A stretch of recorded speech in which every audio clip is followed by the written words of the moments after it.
Hi, I'm Agatha and this is a Sekonic C-800 light meter. It's not mine, it's a temporary trade, but while I have it, I can play around and explore a bit. It's mostly used for filming, I believe, to set up the lights, mix and match them on stage and such, but that's a professional use and we're not going to do that.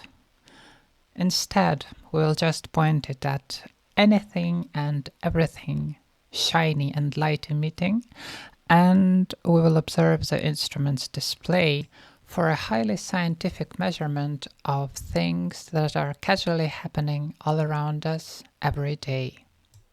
This is just me here pressing the buttons of a random anime girl nightlight and seeing the real frequencies that are emitted by the RGB diodes inside. The colors we see is actually a mixture of two different wavelengths.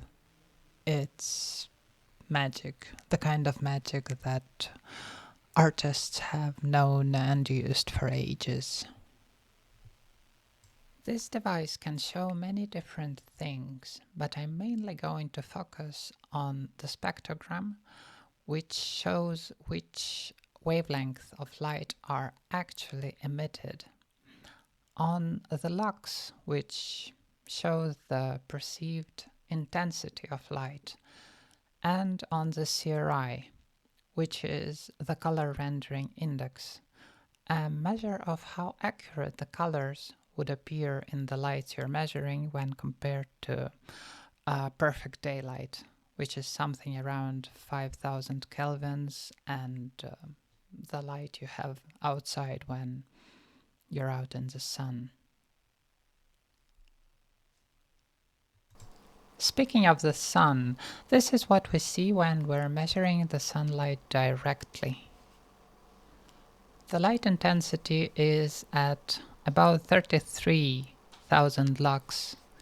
It's 4.5 kelvins and the CRI is good at 98.2. When we move away to the shade though, it drops significantly. The lux is just 400 now, and the CRI also drops to 88.8. If we measure the sun again, putting the meter directly beneath it, we can see a beautiful spectrogram with all the wavelengths present. The light is there, ready to reflect the color of everything you gaze upon back into your eyes. Just look at this beautiful curve. It has everything.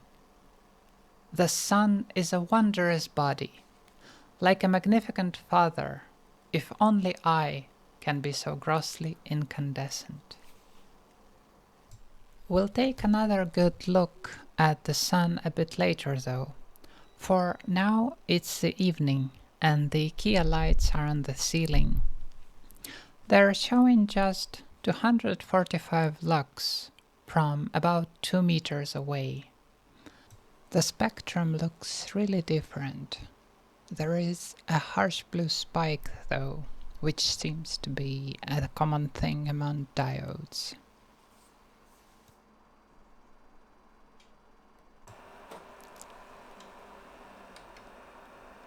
Some things are emitting pretty much nothing except for blue light. Other things like this LED ring magnifier desk lamp from Lidl have a lot more different colors mixed in with blue. This one is quite bright, showing over 5000 lux, but we're measuring much closer this time. This is a DIY UV light made from a couple of LED strips and a can of cat food. It's not very bright, and the meter shows a peak at about 316 nanometers. without much else present. This also doesn't feel very good on the eyes. This is an iPhone, which apparently is much better for your eyes than the UV light. It is set at minimum brightness now with night shift turned off. As you can see, there are several peaks for the three main colors, red, green and blue. If we turn night shift on though, there's a lot less blue and green and a lot more red. The difference in how the white of the web page itself is rendered is also quite apparent. And also, while we're here, let's look at the flashlight itself. It appears to be quite good. Feels a lot like that Lidl lamp. Unfortunately, I didn't have the CRI on cam at that time, but I've checked it later and it was over 95, which is surprisingly good for something that's not a professional light source. Now let's get out of the darkness and into some dim mood lights. Quite an interesting pyramid with a lot of orange and some blue. Where did it come from? Why is it there? No idea. The kitchen lights don't feel very good. Very cold and terrible CRI, but they get the job done. Here's where I found that you can choose what to display on the main screen, and we won't have to be switching back and forth again to view the CRI number. Anything below 85 is quite bad, and below 80 is terrible, by the way. Here's an incandescent light. The only one I have is in the oven. It's very warm though, as we can see later, about 2000 kelvins.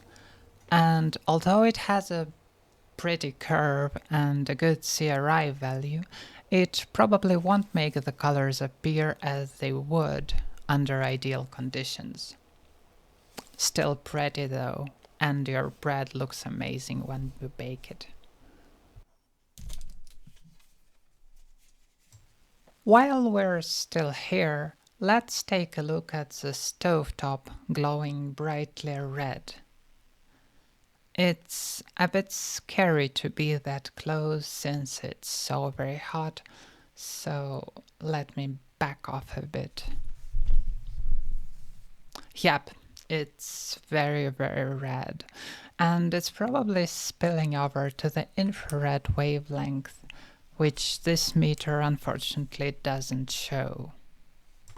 The fridge is very blue on the other hand, and has a poor CRI, probably to make you want to eat less when you open it. Coincidentally, it's also harder to notice greens going soft and starting to taint.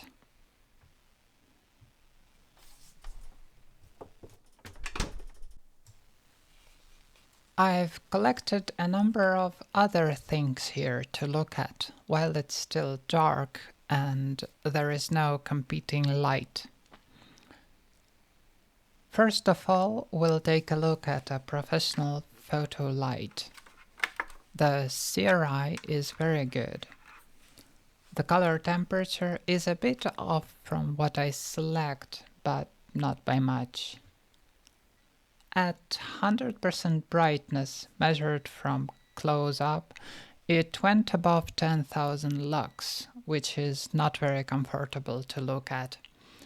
I usually use it just at 20%, maybe 40 something. Also, it gets noticeably warm when it's at 100%. Comparing the professional studio light to a generic Chinese ring light, we can see that the latter has a much lower CRI and the white feels a lot nastier. If we switch it to the warm color though, it's not as bad.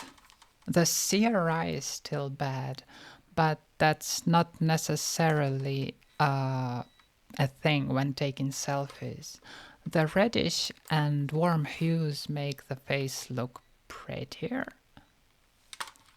The cold light is just nasty though. I really wanted to measure this turbo lighter here, but I was too scared to accidentally get it too close and damage the light meter. Even in complete darkness, it didn't register anything from where I tried to measure. The candle turned out to also be an interesting thing.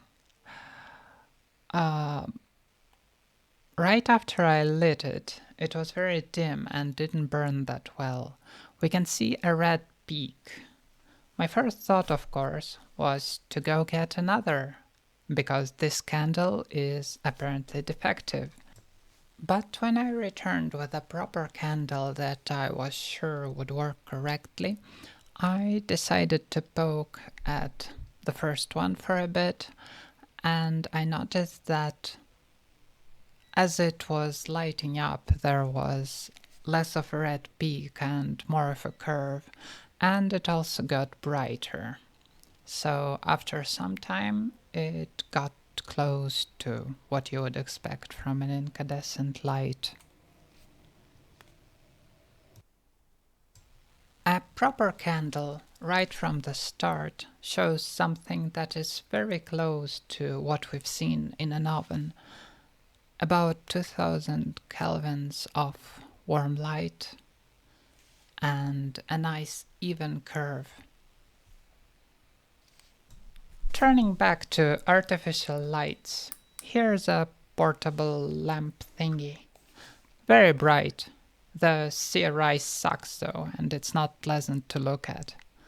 Also, I can't turn it off without it strobing, which I don't really like.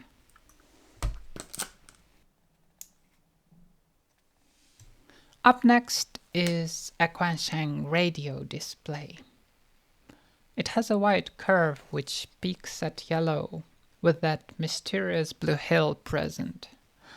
It also has a built-in flashlight, which sucks. But as I found out, it flashes when you update the firmware, which was probably the first thing actually flashing when I was flashing it.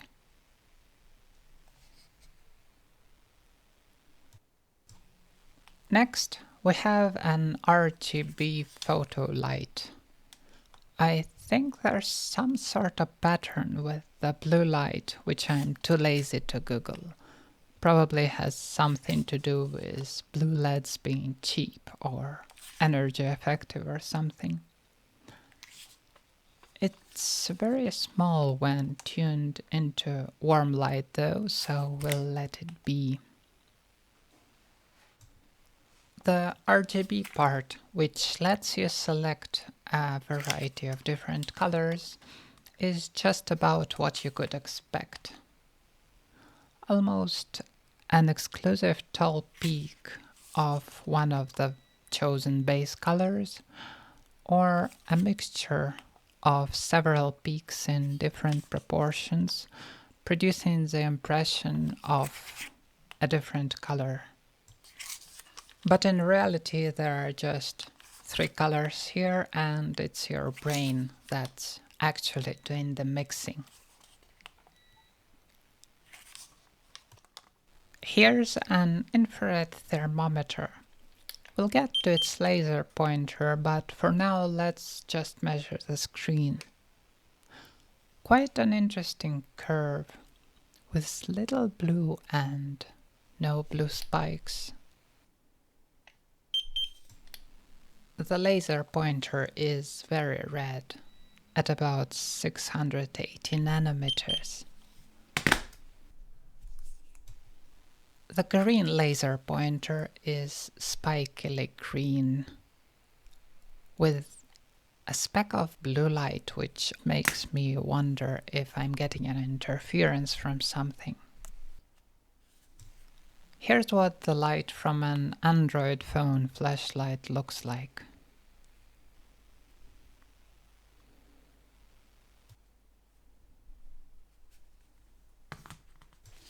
And this is what we get from my girlfriend's iPad. There are a lot more different wavelengths and a lot less spikes. The CRI is 94.3, which is decent. Lastly, this is the screen of the Flipper Zero. Very orange and a very narrow peak. Especially when compared to something like a quansheng display that has a lot of different colors mixed in.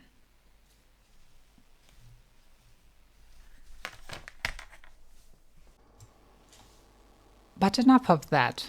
It's morning now. Early morning of late winter. It's 6:54. The sun had just appeared from behind the building, and we're in direct line of sight. Technically, these are the last 15 minutes of the golden hour. The CRI is surprisingly less than 90. And as we can see on the spectrogram, the light is mostly red. There's very little blue and yellow. And we have some weird peaks going on here in the different nanometers.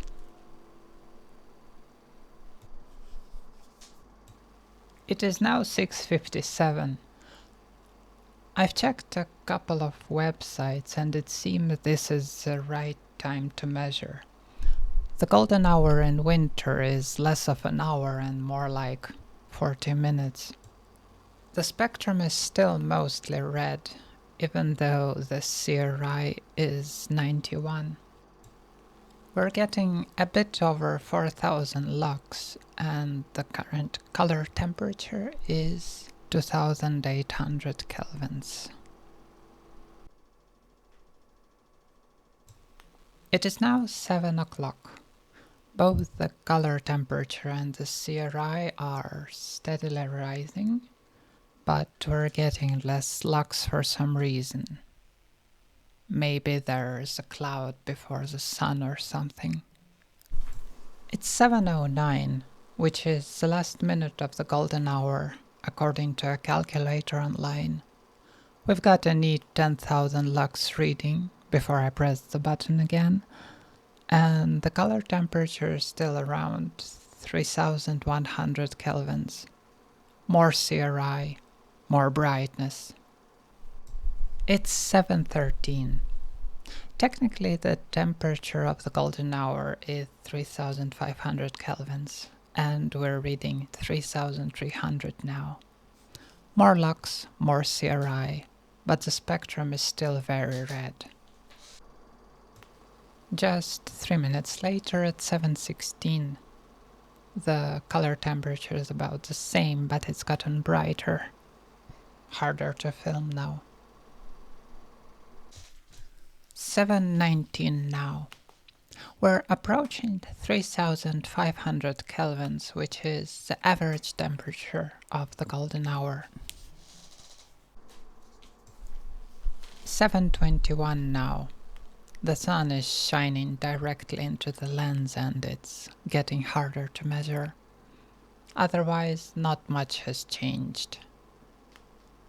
It's bright. The CRI is good. The color temperature is still at 3500. It's 7:30 now and I have to fight the reflections to get anything on cam. I can still read it myself though. The color temperature is 3700. We're getting 21,000 lux and the CRI is at 96.6. I'd say we're out of the golden hour territory by now. It's 2:30. The sun has moved away and I'm just filming it in front of the window. The color temperature is around 7,500 now, and there's a lot of blue and not a lot of red. The CRA is 97.7, and moving away to the window, which is a bit closer to where the sun is, doesn't change much. Let me try and measure it again. 9,000 kelvins.